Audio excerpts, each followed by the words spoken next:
Assalamualaikum warahmatullahi wabarakatuh. Perkenalkan, nama saya Zakia Ramadhani, mahasiswa dari Universitas Terbuka. Alhamdulillah, saya hari ini diberi kesempatan oleh Allah Subhanahu wa taala untuk mempresentasikan diskusi 4 bahasa Indonesia. Pertama-tama yang saya hormati Ibu dosen Bahasa Indonesia Universitas Terbuka dan teman-teman yang saya hormati. Dalam tema hari ini, saya ingin mempresentasikan tentang dampak COVID-19 terhadap UMKM di Indonesia. Seperti yang kita ketahui, COVID-19 itu ada pada tahun 2019 di negeri Cina pertama dan masuk ke Indonesia di tahun 2020. COVID-19 adalah penyakit yang menular yang disebabkan oleh virus. Banyak sekali rakyat Indonesia yang terjangkit COVID-19 dan tidak sedikit orang yang meninggal dunia akibat COVID-19. COVID-19 banyak sekali antara gejala ringan dan gejala berat. Ada yang butuh penanganan medis dan ada tidak yang butuh penanganan medis atau isolasi mandiri. COVID-19 juga dapat menular melalui dalam berbicara, air liur, bernyanyi. Makanya kita diwajibkan untuk memakai masker pada tahun 2020, 2021 hingga sekarang.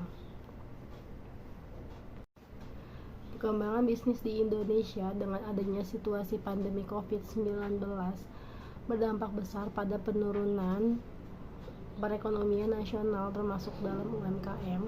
Berdasarkan hasil survei, mayoritas UMKM mengalami dampak negatif dari COVID-19, yaitu penurunan omset, dan hanya sedikit pelaku UMKM yang dapat memanfaatkan COVID-19 untuk menjadi ajang yang positif. Banyak sekali cara yang dilakukan para pelaku usaha, seperti mengurunkan produksi barang dan jasa, mengurangi jam kerja atau mengurangi karyawan, saluran penjualan atau pemasaran. Dan ada juga UMKM yang mengambil langkah sebaliknya, yaitu menambah saluran pemasaran sebagai bagian strategi sebagai bertahan.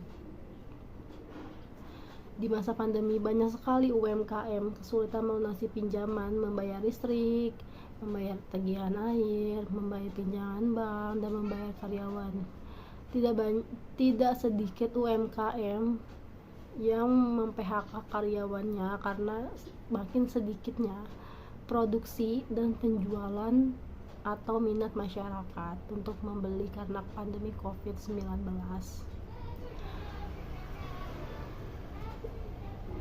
Selain konsumsi dan daya beli masyarakat yang berkurang, banyak sekali kendala dalam pandemi, yaitu bahan baku sulit didapatkan, permodalan pelanggan menurun, distribusi dan produksi terhambat. COVID-19 juga merubah perilaku konsumen dan peta kompetensi bisnis karena adanya batasan kegiatan. Konsumen lebih banyak melakukan aktivitas di rumah dengan memanfaatkan teknologi digital karena takutnya akan COVID-19 yang semakin meningkat. Untuk sebagian UMKM yang dapat bertahan sesuai kebutuhan customer hanyalah minoritas karena ketidaksiapan menghadapi pandemi COVID-19. UMKM yang mampu bertahan dengan pandemi COVID-19 hanyalah UMKM yang sudah terhubung dengan ekosistem digital dengan manfaat marketplace yang ada. Tidak sedikit para pelaku UMKM berhenti atau gulung tikar. Namun UMKM di Indonesia memiliki titik terang pada tahun 2021 karena prospek pertumbuhan sektor UMKM cenderung semakin membaik karena sudah meningkatnya aktivitas masyarakat karena angka infeksi baru dan kasus aktif COVID-19 terus menurun di tengah semakin meluasnya vaksinasi. Pemerintah juga memperbolehkan untuk merayakan hari-hari besar kembali seperti Imlek, Natal, Idul Fitri yang membuat naiknya produksi barang atau memenuhi kebutuhan masyarakat menjadi UMKM di Indonesia mulai membaik. Demikian uraian yang dapat saya sampaikan, semoga bermanfaat bagi kita. Mohon maaf yang sebesar-besarnya atas segala kekurangannya. Wabillahi taufiq wal hidayah. Wassalamualaikum warahmatullahi wabarakatuh.